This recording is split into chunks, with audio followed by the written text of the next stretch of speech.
What's going on, you guys, and welcome back to another video. Today I'm excited because I'm finally lowering the F80 M3. This is gonna be my first modification to the car, and it definitely needs it, so let's jump right into this video. So if you haven't already watched, 2 videos ago I uploaded a reveal video on this car where I showed the inside, the outside, and explained everything you need to know about this F80 M3. So please go give it a watch if you haven't already, and be sure to subscribe to the channel. I dove into some analytics and found that 90% of you guys that watch these videos aren't even subscribed. So if you haven't already done so, please smash that subscribe button, and while you're there, give me a thumbs up because this video is going to be awesome. So right now I'm on my way over to Rosenbauer's garage in Kiel, Wisconsin. Joe over there helped me do the suspension overhaul on my 135, and it turned out amazing. And since he's got an alignment rack in-house, I figure what better place to install these lowering springs than over there with his help. So I'm on my way over there now. It takes about an hour, and while I'm driving, I'm going to explain to you why I picked the lowering springs I did, because I truly believe that these are the best lowering springs on the market for the F80 M3 and the F82 M4. So after doing tons of research online, I combed through the forums, the Facebook groups, and I wanted to buy the best lowering springs possible because in the past I've been burned on lowering springs. I've installed some that were bouncy, that wore out the shocks way too early, and just left me with a bad taste in my mouth because usually I go to coilovers, which are more expensive, especially in this platform, and people are saying that a manual design came out with the perfect lowering spring options, so that's what I went with. I talked to some of my best friends who have driven these cars for many years, and they say that these springs ride just like OEM. So I went ahead, pulled the trigger. I got a set from ECS Tuning, and I'm gonna go ahead and quick explain why you guys should probably look into them for yourself. My goal for this car was to have a functional daily driver. I didn't want anything that rode too harsh, too stiff, too bouncy, but at the same time I could not stand the front wheel gap. The rear comes a little bit lower from the factory, but man, the front wheel gap was huge. So my goal was to eliminate that. I wanted a nice drop. I didn't want something that you wouldn't barely notice. I wanted to get rid of that wheel gap. And these springs do just that, but they also retain a comfortable, sporty ride. And these EMD springs, the manual design lowering springs, are actually a linear spring rate. So what that means is, unlike a lot of aftermarket lowering springs, which are progressive spring rate, these stay the same spring rate throughout the whole spring, just like the factory springs. So if you want a factory ride quality, you're going to want to stick with linear springs, and they actually used a spring rate that almost identically matches the OEM springs in the front and the back. So they're actually just a little bit stiffer. I'm not sure if I'll be able to notice it or not. I will fill you guys in at the end of this video with my driving impressions after installing them, but I'm led to believe that they're going to be great. Another couple reasons I went with these springs is they're only 300 or 350 bucks, depending on if you have the M3 or the M4. They also are made in the USA, which is cool for me, and they're compatible with the adaptive and standard suspension. So I have adaptive suspension in this car, meaning I can change it from comfort to Sport Plus, and these are compatible with that. And from the reading I did on the manufacturer's website, they engineered these springs to be matched with the factory shocks and springs. And to me that's great because I don't want to spend the extra money on aftermarket shocks and springs. I'd rather reuse these OEM ones since I only have 45,000 miles on the car. I know there's plenty of life left in them, and what they're saying is that these are perfectly matched. They won't prematurely wear them out like H&R Super Sport springs. I did some reading, and a lot of people said that their stock shots and struts wore out shortly after installing those. That's not going to be the case here because they are properly matched for those shocks and struts.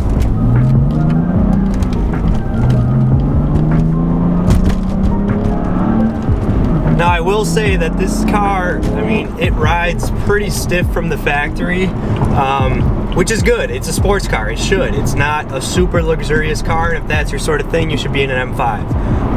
So I'm hoping these springs retain about the same feel. I could deal with a little bit stiffer or sportier, but chances are, if you're still seeing this video and I'm still talking this way, that these springs have exceeded my expectations. Otherwise, I wouldn't have uploaded it. So the link to purchase these springs and a picture step-by-step DIY installation guide up on my blog. Links for all that stuff is going to be down in the description of this video, so please be sure to check that out. I'm almost to Rosenbauer's garage here, so I'm going to just dive right into that installation as I pull up.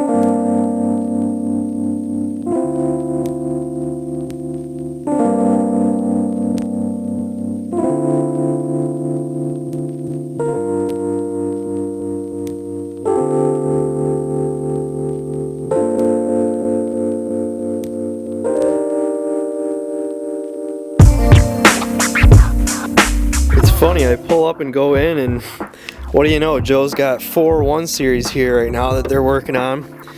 And in my opinion, we're out in the middle of Wisconsin. You don't see very many 1 series, so it's just funny that this guy's definitely a N54, N55, or any BMW technician. He's good at what he does. So I'm back at Rosenbauer's garage in Kiel, Wisconsin, working with Joe again today. He did the suspension stuff on my 135 a couple videos ago. Super awesome guy. Again, I'll link his shop down in the description below, but today we're replacing the suspension in my M3, this time with just some lowering springs. So let's get right into it. So while Joey's getting the car up in the air, I want to quick show you guys the springs now that I've unboxed them. They're pretty low key, just black, which I'm a fan of, and they come with these spacers. So these go at the top of the spring in the rear. There's a little cup that the springs sit in, and this actually goes on top of the cup, and then the spring goes into the cup and it goes up into the body. So I'm not sure if I want to install those yet. We're gonna do the fronts first and see how low the car goes, and then, you know, depending on that, I could use this. But this is 3/4 of an inch, so whether I use it or not, we should see a pretty big difference depending on that. But otherwise, everything seems good quality. Came packaged real nice. Comes with a little keychain if that's your thing. And again, the fronts are supposed to lower 1.3 inches and the rears are supposed to lower 0.3 inches, and that's when using the spacer. So before we put the springs on, I want to show you guys the current ride height. It's 27 3/8 inches from the ground to the fender. So we'll check back in after putting the springs on and see where it's at, but I'm hoping it sits, you know, right above where the tire is. But just so you know, that's where the front's at. Let's go look at the rears. Alright, so in the back you can already tell the wheel gap's a lot less. It comes factory lower in the rear, and we're sitting at 26.5 inches. So again, we'll check back in after we install the lowering springs. I'm not sure if I want to use those cups or not. If I don't use them, it's going to go even lower. But again, we'll check in once I get everything installed. So we're starting in the rear, and as you can see, we've got the wheel off, and we've got a tall jack stand because we're using a lift right underneath the spring on the spring arm here. If you're doing this at home on the floor, just use a floor jack under this point to support this, and then we're going to use a 21mm wrench on one side and socket on the other to take this long bolt out of the spring arm, and then this thing will kind of come down and we'll be able to pull the spring out.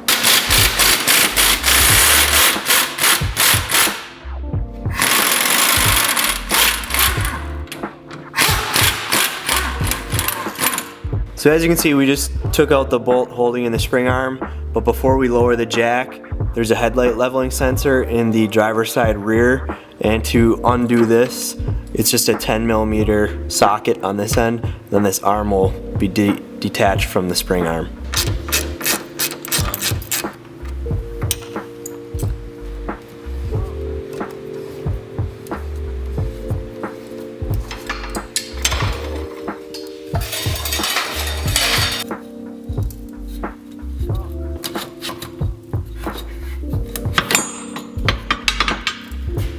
Stock springs out. So here you can see the EMD spring on the left versus the stock spring on the right.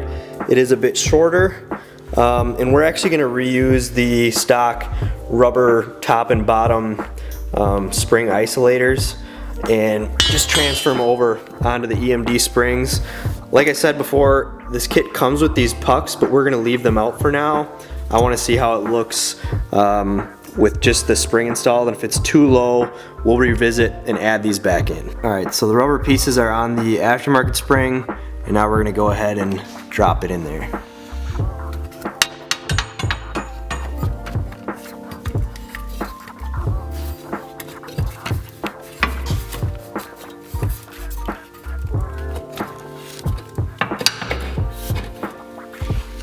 Easy peasy. So we've got the jack holding up the suspension, so it's in a resting position, and we're torquing it down to 165 Newton meters.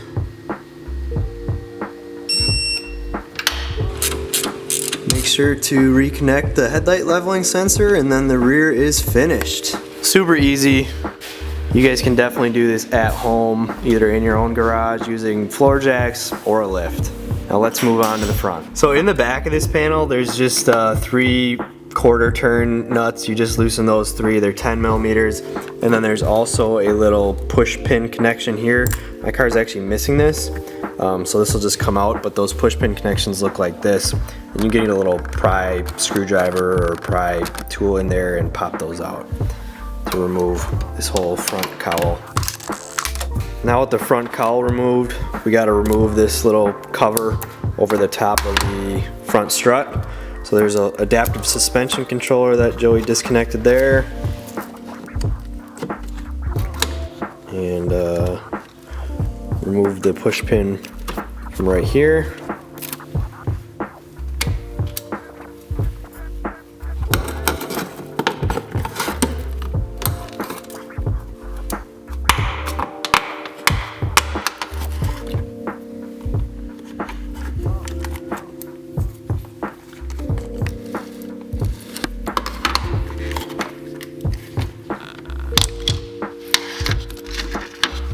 And then this cover pops off and the plug just pops out. And now at this point we found out, because we've already done the other side, removing this, we're not going to remove the whole strut assembly and use a spring compressor and do it on the workbench. There's actually a really easy solution similar to the rear, where we're going to put a jack under the front control arm rotor area and then undo the top nut holding the spring and strut together. And then as we do that, undo that nut and lower down the jack, the whole spring assembly will come out, and we'll show you guys what that looks like. So just place your floor jack right here under where the bottom of the strut mounts. Don't actually jack up the rotor itself. But we'll lower this down once we loosen up the top nut. To remove this nut, you're gonna wanna use an 18 millimeter 12-point socket.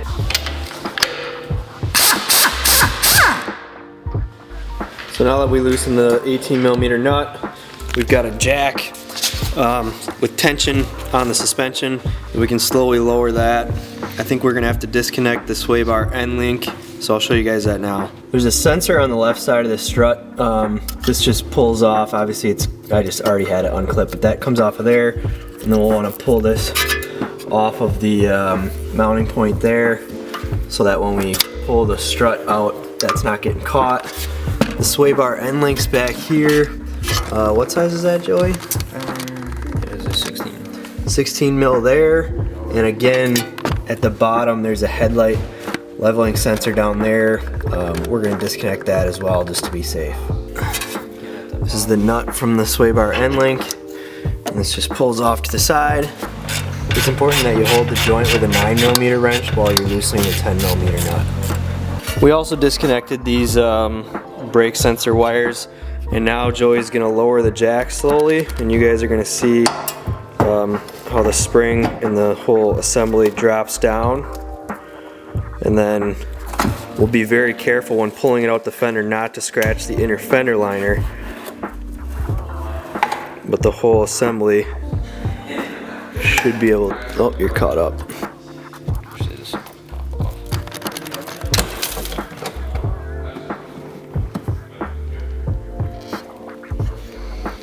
And just like that, the whole assembly comes out and we're able to pull the spring off the top.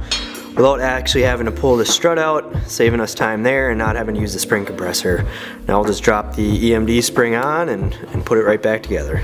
Here I've got the stock spring on the left versus the EMD spring on the right, so you can see the stock spring is taller than the lowering spring, obviously. And we're reusing the this isolator with the bump stop in there when we reinstall it. And make sure the spring is properly seated in the bottom of the strut. And now we'll be able to jack up the jack to bring it back up through the hole and slide the nut right back on.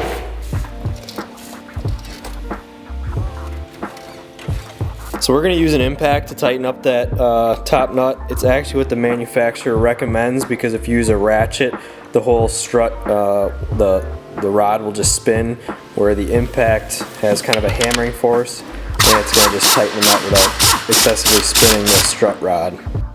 Now we've removed the jack after tightening the top nut, and we just got to put everything back together. So sway bar end link, we can plug this in and so on, and then we'll get this thing back on the ground.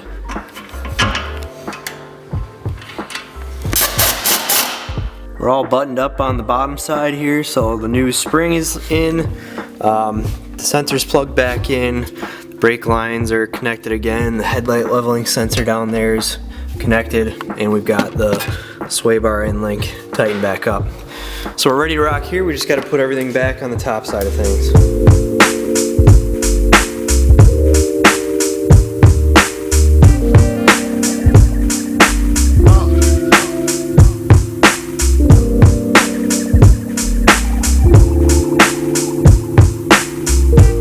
So we put the wheels back on and lowered it down, but obviously it's stuck on the lift arm, so now we're going to jack it up and see how low this thing really is.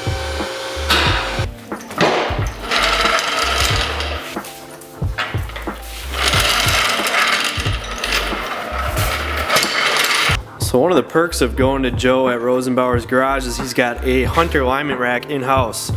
So now that we've installed the springs, at the same time we can give it an alignment. I don't have to go to a separate shop.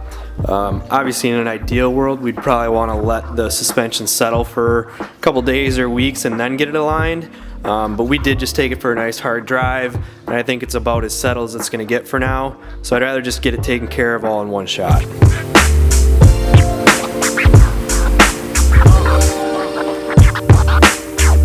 So now that it's all wrapped up, the alignment's done, we're measuring the front to see what the difference is. And I told you guys before it was at 27 3/8. Well, now it's at just a hair under 26 inches. So it's definitely seen that 1.3 inch drop, and it might settle even more. Let's go take a look at the rear. And now in the back, we were previously at 26.5, and now it's down to about 25 3/4. So you can definitely see we're tucking tire in the back, especially without those spacers, but I'll show you guys a full look of outside of the car once we get out of the shop here. I think this level is good for me. The body line is straight, even though the rear's got a little bit more tucking going on.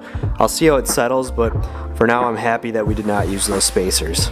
And as you guys will see once I wrap this video up, the rear is tucking. It definitely lowered it. I'm really happy with it. And it's funny enough, Joe's actually got a M4 in the shop as well. This is an M Performance Competition package car, and you'll notice the difference in the wheel gap on this car versus my F80, but there's something I'm not telling you, and that's that this car doesn't even have an engine in it. So the front suspension has way bigger gap than factory, just because he's building the S55. So I'm curious to see how that turns out. Joe's good with all things BMW, so I'll show you guys around his shop a little bit and give you a view on his car. So this is Joe's 135, and you'll see he's also converted to a single turbo setup. He's got a bottom mount, which is pretty cool because it keeps the heat down. I think it's a 57 mil Borg Warner turbo. Turner Motorsports coolant relocation, which looks really clean. Port injection. He's running E85 with two dual Walbro 450s. So he's finishing this thing up for spring. He does a lot of the work himself, fabbing stuff up.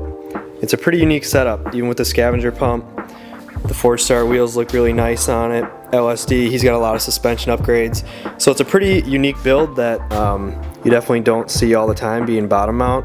KWV3s. I'll drop his Instagram down, so be sure to check his build out. And it's funny because he actually has the old interior from my 135. So you remember I gutted mine. This used to be like an oyster gray, and now it's fully converted to a black interior.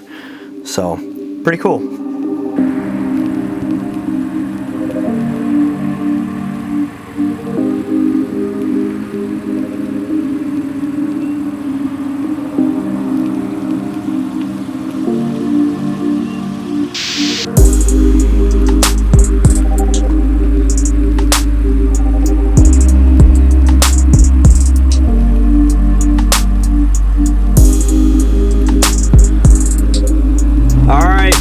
Up with the spring install, and I think we should put this thing to the test right away.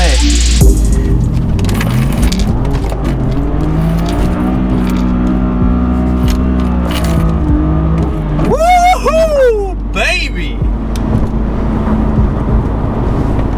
I feel kind of bad for just abusing her that bad. I might have to go back and check out those marks. I mean, we were lock to lock sideways on that one.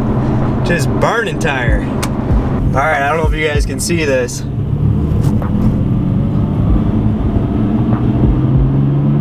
Those were the marks.